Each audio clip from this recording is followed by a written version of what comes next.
एमटीकेट biology में आज का हमारा टेस्ट डिस्कशन का टॉपिक एवोल्यूशन है। बहुत इंपॉर्टेंट कॉन्सेप्ट्स हैं इसके अंदर, जो कि प्रीवियस एग्जाम्स के अंदर और जो आपका आने वाला पेपर है उसके अंदर भी इन्हीं क्वेश्चन में से आपसे क्वेश्चन पूछा जा सकता है। तो स्टार्ट करते हैं हम। सबसे पहले एमसीक्यू।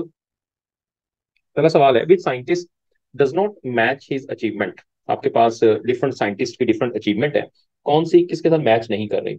सबसे पहला है, Lamarck publish the theory of evolution, Lyell publish the principle of geology, Malthus publish essay on principle of population, और Cuvier published a paper on inheritance. तो आप देखें इसमें जो इनकरेक्ट मैचिंग है वो डेल्टा के अंदर है। इसमें जो कुवियर है उसने इनहेरिटेंस पे पेपर जो है वो पब्लिश नहीं किया। तो बहुत इंपॉर्टेंट जो यहाँ क्वेश्चन है वो साइंटिस्ट कंट्रीब्यूशन है, जिसमें से आपसे क्वेश्चन जो है वो पूछा जा सकता है। मैं यहाँ पर आपको कुछ साइंटिस्ट की कंट्रीब्यूशन लिख दूं ताकि उसमें से कोई भी क्वेश्चन आए तो आप उसको इजीली जो है वो सॉल्व कर सकें। देखें, एक जो है वो साइंटिस्ट लाइन मॉर्गुलस, इसका आपने याद रखना है। इसने जो हाइपोथेसिस दिया वो एंडो सिम्बायोट हाइपोथेसिस, जिसमें आपने पढ़ा कि कैसे प्रोकैरियोट्स जो है वो यूकैरियोट्स में कन्वर्ट होते हैं, डिफरेंट ऑर्गेनल जो है वो किस तरह से बनती है। फिर साइंटिस्ट जो है वो अरिस्टोटल, जिसने फर्स्ट आइडिया दिया एवोल्यूशन का। ये भी आ सकता है कि पहला आइडिया जो एवोल्यूशन का दिया वो अरिस्टोटल ने दिया। और इसने वो जो आइडिया दिया एवोल्यूशन का, इसने वो जो हाइपोथेसिस था या थ्योरी हम उसको कह सकते हैं, उसको हम स्पॉन्टेनियस जनरेशन कहते हैं। ये आइडिया आपको इसका मिलेगा। अब स्पॉन्टेनियस जनरेशन में किस चीज को एक्सप्लेन किया गया, इसमें उसने आइडिया दिया ए बायोजेनेसिस का। अब ए बायोजेनेसिस से होता है, इस आइडिया के मुताबिक जो लिविंग थिंग्स है वो नॉन लिविंग थिंग से बन सकते हैं। लेकिन इसी आइडिया को बाद में जो लुईस पास्चर था उसने रिजेक्ट कर दिया और उसने बायोजेनेसिस का आइडिया दिया कि जिंदा चीजें सिर्फ जिंदा चीजों से ही बनती हैं। तो ये भी इसके अंदर इंपॉर्टेंट है। इसके अलावा फर्दर अगर हम आ जाएं तो साइंटिस्ट की कंट्रीब्यूशन में आपने कार्लस लीनियस की साइंटिस्ट की कंट्रीब्यूशन भी याद रखनी है। इसने एक तो टेक्सोनोमी और साथ जो क्लासिफिकेशन का मॉडल था, जैसा कि आपने बाइनोमियल नोमेनक्लेचर भी पढ़ा है, ये इसने दिया है।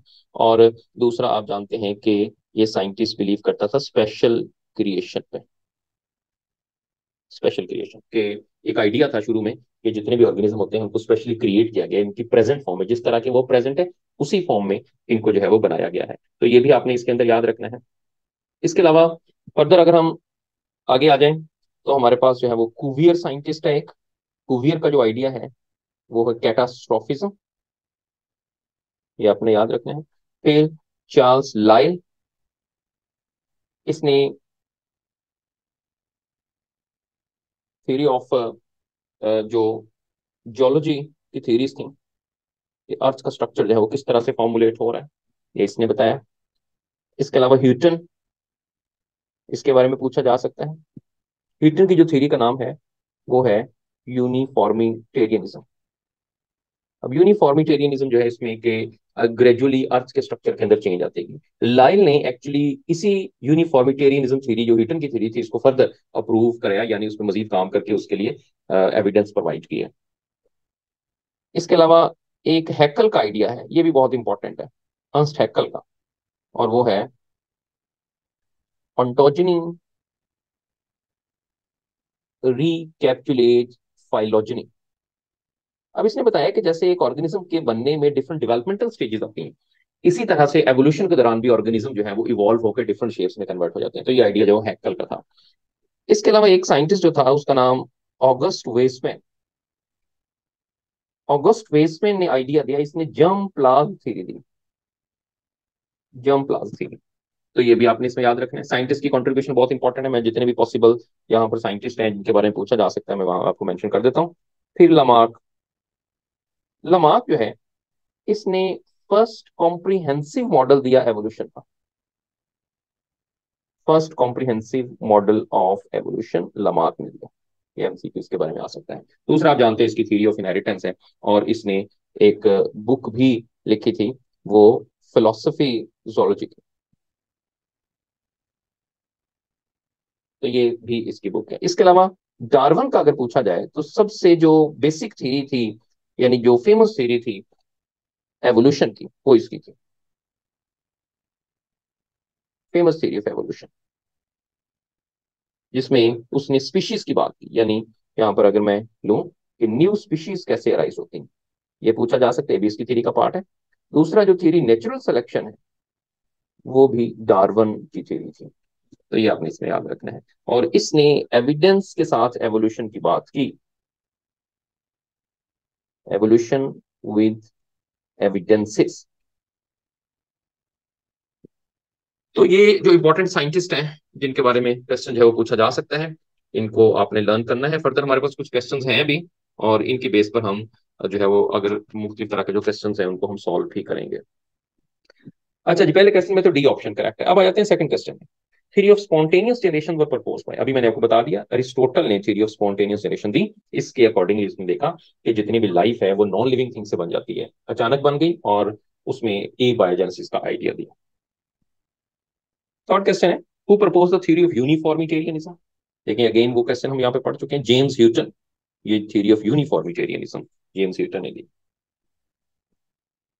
फोर्थ क्वेश्चन है, what was the source of hydrogen for the first photosynthetic organism. First photosynthetic organism के अंदर जो सोर्स ऑफ हाइड्रोजन है वो है हाइड्रोजन सल्फाइड, या आप जानते हैं कि वो H2S को यूज करते हैं, कार्बन डाइऑक्साइड के साथ हाइड्रोजन सल्फाइड यूज करते हैं, और उसके रिजल्ट में वो फूड बनाते हैं, और साथ जो है वो सल्फर प्रोड्यूस करते हैं। तो सल्फर की प्रोडक्शन जो है वो यहाँ पर मिलेगी। लेकिन जो अदर ऑर्गेनिज्म है जो फोटोसिंथेसिस कर रहे हैं, जैसे प्लांट, एल्गी या साइनोबैक्टीरिया हैं, उनमें कार्बन डाइऑक्साइड से वाटर यूज होता है, और उसके रिजल्ट में वो ऑक्सीजन प्रोड्यूस करते हैं। Fifth question is, prokaryotes are considered to be evolved 3.5 billion years ago, 4.5 billion years ago, 1.5 और 100 million years ago। तो ये जो यूकैरियोट्स है वो 3.5 बिलियन ईयर्स अगो जो है वो इवॉल्व हुए।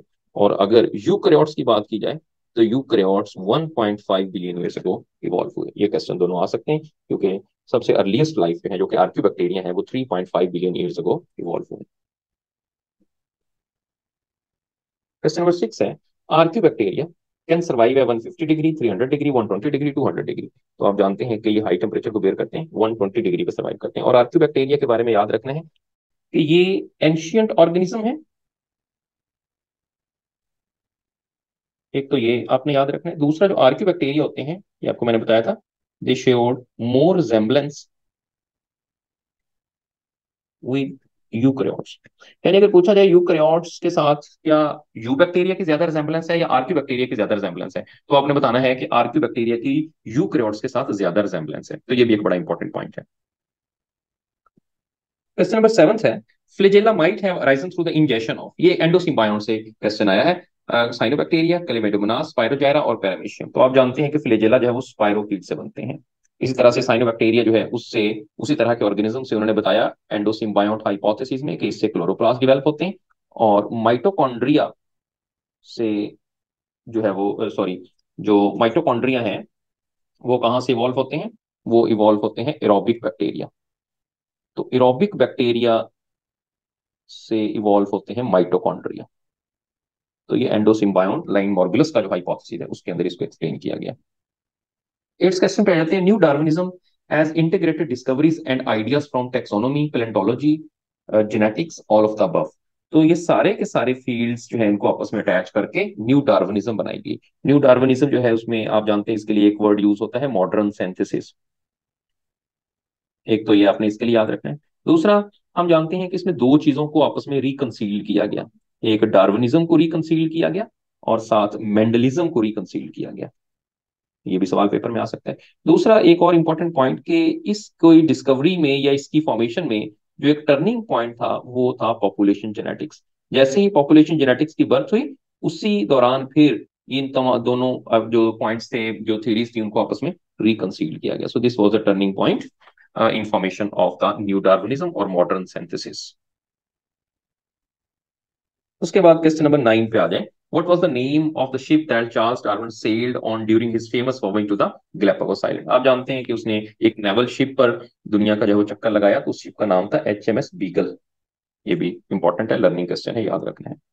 उसके बाद 10 नंबर क्वेश्चन पे आ जाते हैं, what is the name of Charles Darwin most famous book, the origin of species, descent with man, expression of the emotion in man and animals, the voyage of the Beagle. तो सबसे important जो book थी वो थी origin of species by means of natural selection. और ये इतनी famous book थी कि इसकी पहले ही दिन 1250 जो कॉपीज थी बुक की वो बिक गई, इतनी ज्यादा ये फेमस बुक थी। उसके बाद डिसेंट ऑफ मैन जो है ये भी डार्विन की ही बुक है। और ये उसने जो है वो पब्लिश की about 12 year after the publication of the origin of new species. यानी ओरिजिन ऑफ न्यू स्पीशीज अगर 1859 के अंदर जो है वो पब्लिश हुई है, तो ये तकरीबन 1871 के अंदर डिसेंट ऑफ मैन जो है वो पब्लिश हुई। उसके बाद 11th नंबर क्वेश्चन पे आ जाते हैं। What is the main mechanism of evolution proposed by the Charles Darwin? Genetic drift, gene flow, mutation और नेचुरल सिलेक्शन। तो उसने, आप जानते हैं, नेचुरल सिलेक्शन जो है ये इसका मेन आइडिया था। इसके अंदर नेचुरल सिलेक्शन के अंदर 4 पॉइंट्स हैं। फर्दर जो 4 पॉइंट्स इसने इसमें एक्सप्लेन किया, आपसे उन 4 पॉइंट्स में उनका सीक्वेंस पूछा जा सकता है कि किस तरह से उसका सीक्वेंस जो है। तो अगर हम सीक्वेंस देखें उसका, तो पहला पॉइंट जो है वो है ओवर प्रोडक्शन। और ये इसने माल्थस जो था उसके आइडिया से इसने आइडिया लिया था। और माल्थस जो एक और साइंटिस्ट है, ऊपर हमने साइंटिस्ट की कंट्रीब्यूशन लिखी, उसके अंदर एक और ऐड कर लें, इसने प्रिंसिपल ऑफ पॉपुलेशन थी। और इसने ये बताया कि पॉपुलेशन जो है वो बहुत तेजी से इंक्रीज कर रही है। और इसने एक वर्ड यूज किया कि पॉपुलेशन इंक्रीज कर रही है एक्सपोनेंशियली। एक्सपोनेंशियली का मतलब होता है कि ये मल्टीप्लाई हो रही है ऐसे। और साथ इसने देखा कि जो रिसोर्सिस होते हैं वो उतनी तेजी से नहीं बढ़ रहे। रिसोर्सिस कैसे जो है वो इंक्रीज कर रहे हैं, इसमें वर्ड यूज किया गया अरिथमेटिकली। अरिथमेटिकली का मतलब होता है कि रिसोर्सेज जो है वो ऐसे बढ़ रहे हैं। तो इसका मतलब है ज्यादा तेज कौन बढ़ रही, पॉपुलेशन, उतनी तेजी से रिसोर्सेज नहीं बढ़ रहे। तो इसके लिए उसने एक पहला पॉइंट बताया इसको पढ़ के, और वो था ओवर प्रोडक्शन, कि बहुत ज्यादा प्रोडक्शन हो रही है लेकिन रिसोर्सेज उतनी तेजी से इंक्रीज नहीं हो रहे। दूसरा पॉइंट इसने दिया जो नेचुरल सिलेक्शन का था, वो वेरिएशन। वेरिएशन का मतलब है कि ऑर्गेनिज्म जो है उनमें बहुत ज्यादा डाइवर्सिटी है, किसी में गुड जीन्स है, किसी में बैड जीन्स है, ये वेरिएशन का। तीसरा पॉइंट उसका जो था वो था स्ट्रगल फॉर सर्वाइवल। और चौथा पॉइंट इसने दिया वो था सर्वाइवल ऑफ फिटेस्ट। ये जो फिट होगा वो सर्वाइव करेगा। और फिट कौन सा होगा? जिसमें रिप्रोडक्टिव कैपेबिलिटी ज्यादा होंगी।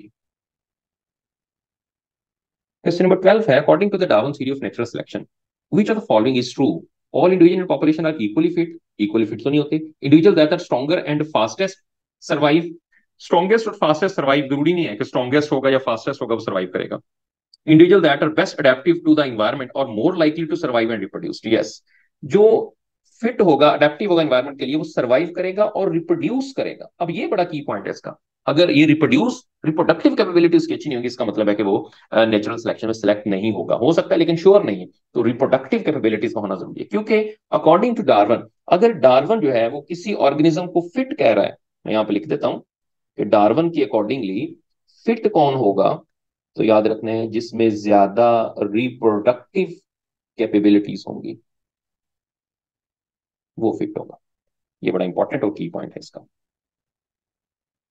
Question number 13 is who developed the theory of natural selection essentially identical to the Darwin? Darwin की तरह की थ्योरी किसने डेवलप की थी?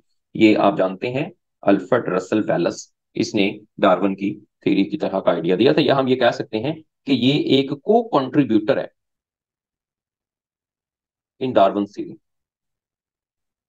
डार्विन की थ्योरी के अंदर, और दोनों ने मिलकर एक थ्योरी जो पब्लिश करवाई थी वो 1858 के अंदर। वो जो पब्लिकेशन हुई थी उसमें दो ऑथर थे और सिंगल टाइटल था। लेकिन 1859 में फिर डार्विन ने अपनी अलहदा से जो पब्लिकेशन की थी, जो कि ओरिजिन ऑफ स्पीशी थी। 14th क्वेश्चन पे आने, which are following is an example of natural selection? Natural selection क्या है? A person lifting weight to build muscle, a farmer selectively breed cow for better milk production, a bird with a longer beak being able to reach food more easily than the bird with a shorter beak, a dog learning to sit and stay when commanded। अब आप जानते हैं इसमें जो natural selection हुई है वो Charlie के अंदर है, कि और बर्ड्स होते हैं उनके अंदर बीक डिवेल्प हुई, फूड तक वो पहुंची, और वो दूसरे बर्ड्स के इसमें शॉर्टर बर्ड उससे ज्यादा इजीली वो फूड तक पहुंचता है। जब उसको फूड तक पहुंचेगा उसकी बॉडी के अंदर एनर्जी आएगी और उससे उनकी रिप्रोडक्टिव कैपेबिलिटीज हैं वो इंक्रीज हो जाएंगी। Question number 15. What is the name of process by which humans have selectively bred plant and animal for desirable trait? Artificial selection, natural selection, sexual selection और genetic drift। तो और जो humans होते हैं वो प्लांट और एनिमल्स को artificial selection के रिजल्ट में उनके अच्छे डिजायरेबल ब्रीड्स हैं वो डेवलप कर सकते हैं। Question number 16. The actual remains are the traces of organism that lives in an ancient geological time. Vestigial remains, fossils, fossil fuel और rudimentary organs। तो अब जो एक्चुअल रिमेन्स हो सकते हैं या ट्रेसेस हो सकते हैं ऑर्गेनिजम्स के, उनको हम फॉसल्स कहते हैं। फॉसल जो है इनके बारे में अपने याद रखना है, जैसे यहाँ पर एक वर्ड लिखा है कि एक्चुअल रिमेन भी हो सकते हैं और ट्रेसेस भी हो सकते हैं। और जो फॉसल्स हैं वो मोस्टली सेडिमेंट्री रॉक्स के अंदर जो है वो बनते हैं। जो कि लेयर बाय लेयर डेवलप होती है, क्योंकि रॉक्स की डिफरेंट टाइप्स होती हैं, मेटामॉर्फिक रॉक्स है, इग्नियस रॉक्स है, लेकिन सेडिमेंट्री रॉक्स के अंदर फॉसिल्स बनते हैं। और ये एक स्ट्रॉन्ग एविडेंस भी है, हम इसको ये भी कह सकते हैं कि ये एक विजुअल रिकॉर्ड भी है हम एवोल्यूशन को देखने के लिए, और साथ साथ ये एक स्ट्रॉन्ग एविडेंस भी है एवोल्यूशन का। तो ये कुछ क्वेश्चन इससे रिलेटेड यहाँ पूछे जा सकते हैं। आप जानते हैं फॉसिल रिकॉर्ड जो है उससे हम डिफरेंट ऑर्गेनिजम्स की जो एवोल्यूशन है उसको आइडेंटिफाई कर सकते हैं। Question number 15, most fossils are found in, ये भी मैंने आपको जवाब दिया कि सेडिमेंट्री रॉक्स के अंदर, क्योंकि लेयर बाय लेयर वो जमा होती हैं, तो उसके रिजल्ट में फिर फॉसिल्स जो हैं वो उसमें बरीड हो जाते हैं और बाद में फिर उनको लोकेट किया जाता है। Question number 16. What is the concept of homology in evolutionary biology?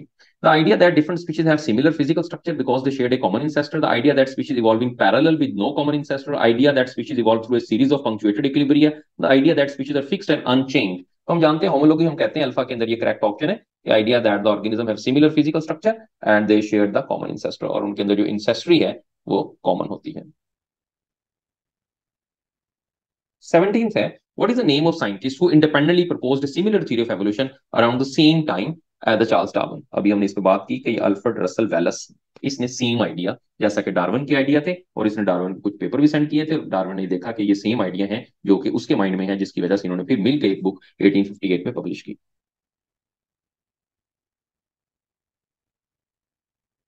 18th question है, what is the name of the process by which two और more species evolve in response to each other? एक दूसरे के response में जो species evolve होती हैं, क्या कन्वर्जेंट एवोल्यूशन है, डाइवर्जेंट एवोल्यूशन है, को एवोल्यूशन है, अडैप्टिव एवोल्यूशन है? तो इसको हम कहते हैं को एवोल्यूशन, अगर दोनों इवॉल्व हो रही है। मिसाल के तौर पे अब एक स्नेक है, इस तरह की एग्जांपल पूछी जा सकती है, और एक फ्रॉग है। आप जानते हैं कि स्नेक जो है वो प्रीडेटर है और फ्रॉग जो होता है वो प्रे होता है, ये एक दूसरे खाते हैं। अब फ्रॉग के अंदर एक अडेप्टेशन आई, और ये अडेप्टेशन इसके अंदर क्या आई कि ये टॉक्सिक बन गए। तो अब सावधान, जब टॉक्सिक बनेंगे तो स्नेक अब उसको नहीं खाएगा, तो फ्रॉग जो है अब उससे बचना शुरू हो जाएंगे। लेकिन इसके साथ ही स्नेक के अंदर भी एक अडेप्टेशन आ गई, और वो अडेप्टेशन क्या थी, वो टॉक्सिक के लिए रेजिस्टेंस बन गया, यानी उसको उससे कोई फर्क नहीं पड़ा, अब वो फिर उसको उसने खाना शुरू कर दिया। That is called the coevolution, यानी पैरेलल दोनों के अंदर जो है वो चेंज आना शुरू हो गई। Question number 19 is which of the following is an example of flaw in the Lamarck theory? Flaw कहते हैं उसका डीमेरिट क्या है या उसमें प्रॉब्लम क्या है? तो आपके पास ये ऑप्शन है, the fact that acquired characters can not be inherited, the fact that the environmental change is not the only factor driving evolution, the fact that the natural selection does not favor more complex organisms, the fact that the genetic mutations are not influenced by the organism's behavior। तो आप जानते हैं कि fact ये था कि acquired characters can not be inherited, क्योंकि उसने कहा था कि इनहेरिटेंस होती है एक्वायर्ड कैरेक्टर की। लेकिन जो मैंने आपको बताया था कि जर्म प्लाज्म थ्योरी थी, जो कि एक साइंटिस्ट ने प्रोड्यूस की, ऑगस्ट वेसमैन, उसने कहा था कि सिर्फ जर्म सेल्स के अंदर जो चेंजेस आती हैं वो अगली जनरेशन में ट्रांसफर होती हैं, लेकिन जो सोमैटिक सेल्स या बॉडी सेल्स के अंदर चेंजेस आती हैं वो इनहेरिटेंस में नहीं जाती। तो इसकी थ्योरी का जो this is one of the demerit, limitation या flaw of the Lamarck theory. Despite the flaw in the Lamarck theory, his work was important in history of evolutionary thought because it laid the foundation of the theory of natural selection, introduced the concept of extinction, was the first scientific theory of evolution, highlights the importance of genetic variation in the evolution। तो उसकी क्या contribution, ठीक है उसमें flaws हैं, लेकिन उसने जो है वो पहली scientific theory evolution किसी ने दी थी। उसमें problems थी, proper evidence नहीं उसके दे सका, लेकिन that was the attempt, तो first attempt to present the theory of evolution, ये क्रेडिट जो है वो लमार्क हो जाता है। The phrase ontogeny recapitulate phylogeny was coined by the Unstackel, Russell Wallace, Lamarck और डार्विन। तो ये अनस्टैकल का एक आइडिया था। अब इस आइडिया के मुताबिक इसने क्या कहा, इसने कहा कि देखें जब एक ऑर्गेनिज्म की डेवलपमेंट होती है तो डेवलपमेंट के दौरान उसमें एम्ब्रियो से अडल्ट बनने में बहुत सारी चेंजेस आती हैं शेप के अंदर, ये तो सबको पता है कि बहुत सी चेंजेस आती हैं। गेस्ट्रूला बना, फिर ब्लास्टूला पहले बना, फिर गेस्ट्रूला, फिर नरूला, और इस तरह से फिर उसमें डिफरेंट चेंजेस आती जाएंगी डेवलपमेंट। इसने कहा ये बिल्कुल ऐसा होता है जैसे कि एवोल्यूशन में चेंजेस आती हैं, और एवोल्यूशन में एक ऑर्गेनिज्म जो होता है वो कन्वर्ट हो जाता है एक न्यू स्पीशी के अंदर या एक न्यू ऑर्गेनिज्म के अंदर। तो जैसे हम जानते हैं कि इसने आइडिया था एवोल्यूशन का कि मंकी थे, तो मंकी से ह्यूमंस बने, आप जानते हैं कि एवोल्यूशन का एक आइडिया है। तो इसने कहा कि बिल्कुल ऐसे ही चेंजेस आती तो है एम्ब्रियो बनने में, तो यकीनन एवोल्यूशन में भी ऐसी चेंजेस आई होगी, तो इसके लिए वर्ड उसने यूज किया ontogeny recapitulate phylogeny. 22 the continuity of germ plasm theory was given by, अब इस पे एक दो दफा बात हो चुकी, ऊपर हमने साइंटिस्ट की कंट्रीब्यूशन पढ़ी है, ये ऑगस्ट फेस में। अच्छा, ये होमोलोगस और एनालोगस ऑर्गन ये बड़े इंपॉर्टेंट है, क्वेश्चन आने की इसमें से पॉसिबिलिटी है। Question number 23 is homologous organs are modification to perform different functions as an adaptation to different environment, modification to perform different function as an adaptation to similar environment, modification to perform similar function as an adaptation to different environment, or modification to similar function as adaptation to the similar environment। तो अब देखें, इसमें एक तो बात हमें पता है कि होमोलोगस के अंदर स्ट्रक्चर सेम होते हैं लेकिन फंक्शन डिफरेंट है, तो फंक्शन तो डिफरेंट होने हैं। अब वो फंक्शन डिफरेंट क्यों है? वो इसी वजह से डिफरेंट है क्योंकि उनके अंदर इन्वायरमेंट डिफरेंट है, तो ये आपने याद रखना है। होमोलोगस ऑर्गन में different functions and due to different environment. अब अगर आपसे पूछ लिया जाए कि एनालोगस ऑर्गन में फिर क्या होता है? एनालोगस ऑर्गन जो है that produce as a result of convergent evolution. अब इसमें क्या होता है? इसमें सिमिलर फंक्शंस होते हैं, उसमें डिफरेंट फंक्शन सिमिलर फंक्शन, लेकिन आप जानते हैं इसमें स्ट्रक्चर जो है वो डिफरेंट होते हैं, यानी जो बोन्स की अरेंजमेंट है वो डिफरेंट होगी। लेकिन ये सिमिलर फंक्शंस क्यों हैं? ये सिमिलर फंक्शन इसी वजह से है कि उनका जो हैबिटेट है वो सिमिलर है।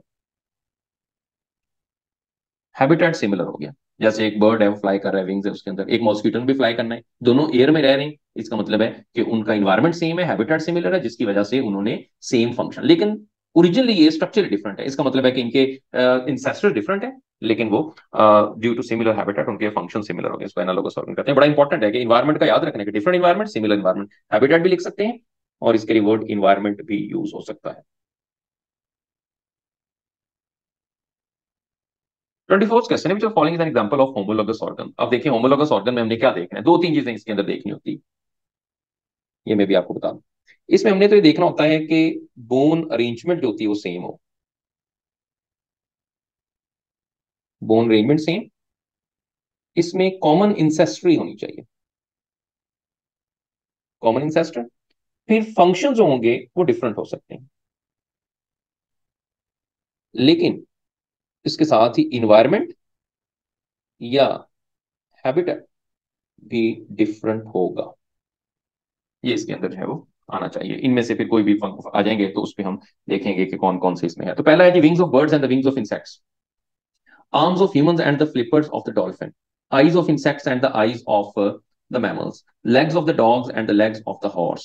तो अब इसमें देखें कि किसके अंदर फंक्शन डिफरेंट है और वो डिफरेंट इन्वायरमेंट के अंदर रह रहे हैं, इससे हम इस आंसर तक पहुंच जाएंगे। तो इसमें आप देखें arm of human and the flipper of dolphin, ये दोनों डिफरेंट इन्वायरमेंट में रह रहे हैं और इनमें फंक्शन डिफरेंट है, लेकिन स्ट्रक्चरल अरेंजमेंट सेम है बोन्स की, तो इसके अंदर बीटा करेक्ट होगा जी। तो 25th क्वेश्चन है, when different animal live in the same habitat they tends to show similarity in the bone form, this type of evolution is a. अब different animals हैं जो कि सेम हैबिटेट में रहना शुरू हो गए, उनके अंदर कुछ सिमिलरिटी आ गई है बॉडी फॉर्म के अंदर। बॉडी फॉर्म का मतलब है कि उनके अंदर फिजियोलॉजी उसकी सेम हो गई, तो ये वाली जो एवोल्यूशन है, अब आप जानते हैं कि ये आ जाएंगे एनालोगस ऑर्गन। तो एनालोगस ऑर्गन के लिए कन्वर्जेंट एवोल्यूशन जो है वो यूज होती है, तो इसके अंदर जो करेक्ट ऑप्शन आ जाएगा कन्वर्जेंट एवोल्यूशन।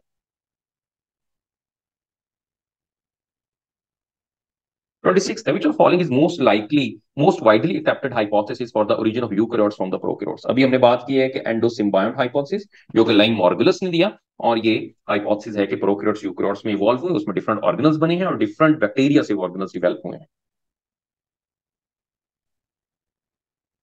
27th है, which statement is incorrect? Homologous organs are functionally different but structurally alike। अब आप जानते हैं ये सही है, होमोलोगस ऑर्गन फंक्शनली डिफरेंट होते हैं लेकिन स्ट्रक्चरली सिमिलर होते हैं। Analogous organs are functionally different but structurally alike. अब एनालोगस ऑर्गन्स होते हैं वो फंक्शनली सिमिलर होते हैं लेकिन स्ट्रक्चरली जो है वो डिफरेंट होते हैं, तो ये उलट लिखा हुआ है। अगली पढ़ लेते हैं, example of homologous organs are the arms of man, forelimbs of cat, flipper of whale, बिल्कुल सही है। Example of analogous organs are the wings of bats, birds and insects, बिल्कुल सही है क्योंकि सेम हैबिटेट में रह रहे हैं लेकिन इनकी बोन्स की अरेंजमेंट डिफरेंट है, तो इसमें जो इनकरेक्ट स्टेटमेंट हमें मिलेगी वो बीटा मिलेगी, उलट लिखी हुई है। 28th क्वेश्चन है, which of following is an example of convergent evolution। Convergent evolution में हमने एनालोगस ऑर्गन को देखना है। जब भी ऐसा सवाल आए तो पहले सबसे तो आपने एनालाइज कर लेना है कि कौन से ऑर्गन्स की बात हो रही है, तो एनालोगस ऑर्गन। अगर डाइवर्जेंट एवोल्यूशन आ जाएगा तो होमोलोगस ऑर्गन है। Wings of bats and birds, flipper of dolphin and fins of fish, eyes of the insects and the eyes of the mammals, the forelimbs of the horse and the forelimbs of the human। अब यहां थोड़ा सा आपको difficulty होगी इसको ढूंढने में क्योंकि इसमें एक से ज्यादा आपको ऑप्शन लगती होंगी, लेकिन अब क्या चीज देखनी है, अब हमें देखना है कि बोन्स की अरेंजमेंट जो है वो हमें यहां पर किस तरह की मिल रही है। बोन्स की अरेंजमेंट हमें डिफरेंट मिलनी चाहिए, उनका फंक्शन सेम होना चाहिए। तो इसमें आप देखिए बीटा ऑप्शन के अंदर flipper of dolphin and the fins of fish, इनमें फंक्शन तो सेम है लेकिन बोन्स की अरेंजमेंट डिफरेंट है। अब बोन्स की अरेंजमेंट डिफरेंट किस तरह से है, क्योंकि देखिए इसके अंदर फिश आ गई। अब फिश जो है वो टेट्रापोड नहीं है। अगर आप टेट्रापोड्स को देखेंगे तो टेट्रापोड्स में कौन कौन से आ जाते हैं, टेट्रापोड्स में एम्फीबियंस भी आ जाते हैं, ये आपने पॉइंट पढ़ा भी हुआ है अपने सेकेंड ईयर की बुक के अंदर। इसके बाद इसमें रेप्टाइल्स भी आ जाते हैं, इसमें बर्ड्स भी आते हैं, और इसमें मैमल्स भी आते हैं। अगर हम टेट्रापोड्स में सिमिलरिटी देखें सबके अंदर, तो इनमें सिमिलरिटी ये है कि ये सारे पेंटाडेक्टाइल हैं। इनमें बोन्स की अरेंजमेंट जो है वो 5 डिजिट्स इनके अंदर प्रेजेंट होते हैं। अब इसमें देखें अल्फा में क्या, wings of bats and bird, इसका मतलब दोनों में बोन्स की अरेंजमेंट सेम है। बर्ड भी टेट्रापोड है और बैट भी टेट्रापोड है, ठीक है। Eyes of insects and eyes of the man, अब ये दोनों जो है आईज का स्ट्रक्चर सेम है, दोनों में कंपाउंड आईज होती हैं। Four limbs of horse and four limbs of the humans, तो इनके अंदर भी बोन्स की अरेंजमेंट सेम है। तो इसका मतलब है कि जो यहाँ हमें कन्वर्जेंट एवोल्यूशन या एनालोगस ऑर्गन्स की हम बात करेंगे कि जो डिफरेंट हैबिटेट के, जो सिमिलर हैबिटेट के अंदर हो लेकिन उनके अंदर अरेंजमेंट डिफरेंट हो, तो बीटा जो है ये सिमिलर हैबिटेट के अंदर रहते हैं। उसके बाद 29 है, which are following an example of biogeographical evidence of evolution. The similarity of DNA sequence in different species, ये तो मॉलिक्यूलर एविडेंस बन जाएगा। The presence of similar physical features in different environment, the distribution of similar species in different part of the world, the similarity of embryonic development of the different species। तो biogeography जो होता है that is the distribution of similar species in different part of the world, इसको हम biogeography, because there is geographical isolation, जो कि speciation में एक सबसे इंपॉर्टेंट पार्ट है। क्योंकि डार्विन ने जो स्पीशिएशन की बात की थी उसमें एक जो स्पीशिएशन का मेथड उसको हम कहते हैं एलोपैट्रिक स्पीशिएशन। अब जो एलोपैट्रिक स्पीशिएशन है ये सबसे कॉमन स्पीशिएशन का मेथड है। और इसमें स्पीशीज कैसे बनती हैं, इसमें स्पीशीज जो है वो बनती है ड्यू टू जियोग्राफिकल आइसोलेशन, क्योंकि उसने देखा था कि जमीन के डिफरेंट हिस्से जो है वो एक दूसरे से अलहदा हुए थे, इसी वजह से स्पीशीज बन रही है। तो अब भी वो कहता है कि अगर दो जमीन के हिस्सों को अलहदा कर दिया जाए, उस पर जो डिस्ट्रीब्यूट हो जाएंगे जियोग्राफिकली, उनके दरमियान जियोग्राफिकल बैरियर्स बन जाएंगे, जैसे समंदर है, पहाड़ है, दरिया है, डेजर्ट है, तो वो अलहदा अलहदा इन्वायरमेंट में रहते हुए दो अलहदा अलहदा स्पीशीज में कन्वर्ट हो सकते हैं। 30 नंबर है, what is the significance of modern synthesis in the history of new Darwinism. New Darwinism में मॉडर्न सिंथेसिस जो हुई है उसमें उसकी क्या सिग्निफिकेंस है। In integrated the genetics with evolutionary theory, it propose the acquired characters could be inherited, it rejected natural selection, it propose all the organism have innate drive to evolve. तो इसमें पहला ही सही है कि उसने डिफरेंट थ्योरीज में उसको आपस में जोड़ दिया, इंटीग्रेट कर दिया। क्वेश्चन नंबर 31 है, which are following piece of evidence supports Darwin's theory of evolution? The fossil record shows the species had changed over time. Homologous structures in different species suggest a common ancestry. Biogeography shows the species in different region have evolved independently. All of the above. तो ये सारे के सारे जो evidence हैं जो हमें Darwin की थ्योरी को सपोर्ट करने में हेल्प कर रहे हैं, तो इसमें डेल्टा करेक्ट होगा। Number 32, what is meant by the term fitness in context of the natural selection? Physical fitness of an organism, reproductive success of an organism, ability to adapt to changing environment, all of the above. According to the Darwin, according to the natural selection, जो fitness है that is the reproductive success of the organism, क्योंकि जितना ज्यादा organism वहां present होंगे, जितना उनमें ज्यादा reproduction है, इसका मतलब है कि वो ज्यादा fit है। 33, vestigial organs or evidence for which of the following ideas? Species are unchanging over time, species are created independently of each other, species shared a common ancestry, species have constantly evolving new organs and structure। अब vestigial organs है वो किस चीज का evidence है, ये evidence देता है कॉमन इंसेस्ट्री का, कि जो ऑर्गेनिज्म है उनके अंदर बहुत से ऐसे फीचर्स हैं जो पहले ऑर्गेनिज्म प्रेजेंट थे लेकिन अब उनके अंदर जो वो प्रेजेंट नहीं है, तो ये शो कर रहे हैं कि ये अदर ऑर्गेनिज्म से जो है वो इवॉल्व हुए हैं। तो सवाल आ सकता है कि बताएं वेस्टिजियल ऑर्गन्स जो है वो इन मैन कौन कौन से हैं। तो याद रखने ह्यूमंस के अंदर तकरीबन 90 टाइप्स के ऐसे ऑर्गन्स हैं जो कि वेस्टिजियल ऑर्गन हैं, जिनके बहुत कम फंक्शन है, मार्जिनल फंक्शनल है या रुडिमेंट्री ऑर्गन है। तो इसमें कुछ कॉमन है, जैसा कि एक जो है वो कॉकस है, that is the tail bone. ये भी ह्यूमंस के अंदर एक वेस्टिजियल ऑर्गन है जिसका कोई ऐसा प्रोमिनेंट ह्यूमन में फंक्शन है, पहले इसके फंक्शन था।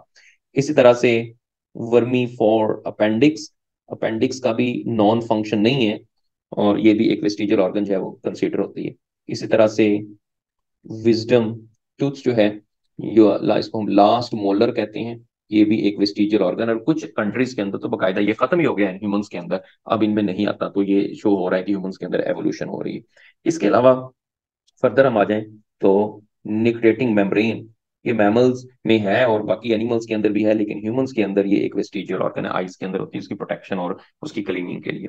तो इस तरह के सवाल आ सकते हैं कि वेस्टिजियल ऑर्गन्स जो है वो कौन कौन से होते हैं। बाकी अदर एनिमल्स के अंदर भी हैं, पेल्विस बोन्स हैं, स्नेक के अंदर भी हैं, फिश के अंदर भी कुछ ऐसे स्ट्रक्चर जो है वो व्हेल के अंदर हैं, जो कि अब उनमें फ्लिपर्स बना लिए हैं। टेट्रापोड्स के अलावा बाकी एनिमल्स के अंदर भी इसी तरह से बहुत से आपको वेस्टिजियल ऑर्गन्स मिलते हैं। जी, उसके बाद 34 नंबर पे आ जाते हैं, which are following example of vestigial organ in the humans. तो अभी हमने डिस्कस किया कि अपेंडिक्स जो है ये ह्यूमंस के अंदर वेस्टिजियल ऑर्गन है। उसके बाद 35 नंबर है, which of following process has resulted in the production of different breed of domesticated dogs and pigeon? Natural selection, cross breeding, artificial selection और सेल्फ ब्रीडिंग। तो इसमें आर्टिफिशियल सिलेक्शन आएगा कि मुख्तलिफ तरह के डोमेस्टिक पिजन और डॉग्स बनाते हैं और उसमें हम आर्टिफिशियली जो कि उसके अंदर सिलेक्शन करते हैं और जिसके रिजल्ट में उसमें वैरायटी आना शुरू हो जाती है। 36 नंबर है, in the human Gill pouches have modified into. Gill pouch जो होती है ये एक ऐसा प्रोमिनेंट फीचर है जो कि हमें कॉर्डेट्स के एम्ब्रियो के अंदर मिलता है, कॉर्डेट्स के एम्ब्रियो में। इसके अलावा कॉर्डेट्स के एम्ब्रियो में नोटोकॉर्ड भी मिलता है, होलोडॉक्टल नर्वस सिस्टम बनता है, पोस्ट एनल टेल भी मिलती है। लेकिन गिल पाउच एम्ब्रियो में तो होता है, हमारे भी एम्ब्रियो के अंदर होता है, लेकिन बाद में वो ह्यूमंस के अंदर किस स्ट्रक्चर में मॉडिफाई हो जाता है, तो ह्यूमंस के अंदर ये यूस्टिकियन ट्यूब के अंदर जो है वो कन्वर्ट हो जाता है। और यूस्टिकियन ट्यूब जो है ये एक ऐसी ट्यूब होती है जो कि कनेक्ट करती है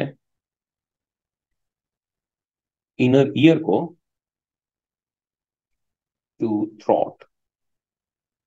लेकिन बाकी एनिमल्स के अंदर जैसे फिश के अंदर गिल पाउच जो है वो गिल्स में कन्वर्ट हो जाते हैं क्योंकि वो भी कॉर्डेट में आती हैं। और जो एम्फीबियंस हैं उनके अंदर गिल्स जो है वो पहले फंक्शन रहते हैं लेकिन बाद में वैसे ही वो खत्म हो जाते हैं।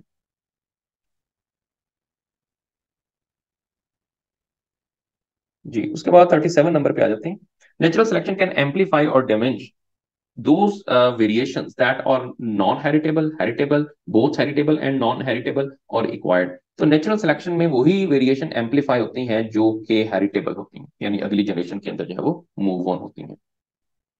38 है, adaptation that an organism acquired by its own action, जो खुद उसकी बॉडी में उसकी लाइफ टाइम के अंदर एक्वायर्ड हुए हैं, that are heritable, not heritable और can be heritable through some modification, both heritable and non heritable. तो इसके अंदर ये है कि वो नॉन हेरिटेबल है, क्योंकि लमार्क ने ये कहा था कि हेरिटेबल होते हैं, लेकिन बाद में आप जानते हैं कि उसका वो पॉइंट जो है वो गलत हुआ। उसने कहा कि जो एक्वायर्ड कैरेक्टर होती है वो कभी भी इनहेरिटेंस के अंदर नहीं जाती।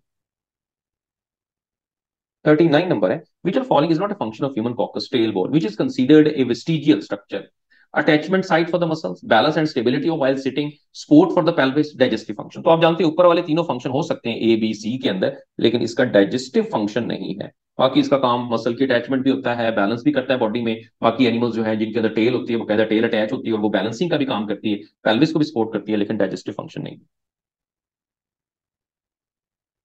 नंबर 40 है, which of following is a potential explanation why vestigial organs exist। क्यों होती है vestigial organ? They are remnants of structure that were once functional in the ancestor species, they are result of mutation that rendered the structure non-functional, they are result of adaptation to the changing environmental condition, they are not vestigial but have function that is not yet understood। तो vestigial organs के लिए पहला point ही सही है कि कभी ये functional थे लेकिन अब फंक्शनल नहीं है, ये मॉडिफिकेशन नहीं है, ये डीजनरेट हुए हैं, ठीक है, और इनका कोई नॉन फंक्शनल बॉडी के अंदर नहीं होता। 41 है, Lamarck theory of evolution was eventually replaced by the theory of natural selection proposed by। तो हम जानते हैं कि नेचुरल सिलेक्शन जो है वो चार्ल्स डार्विन ने प्रपोज की।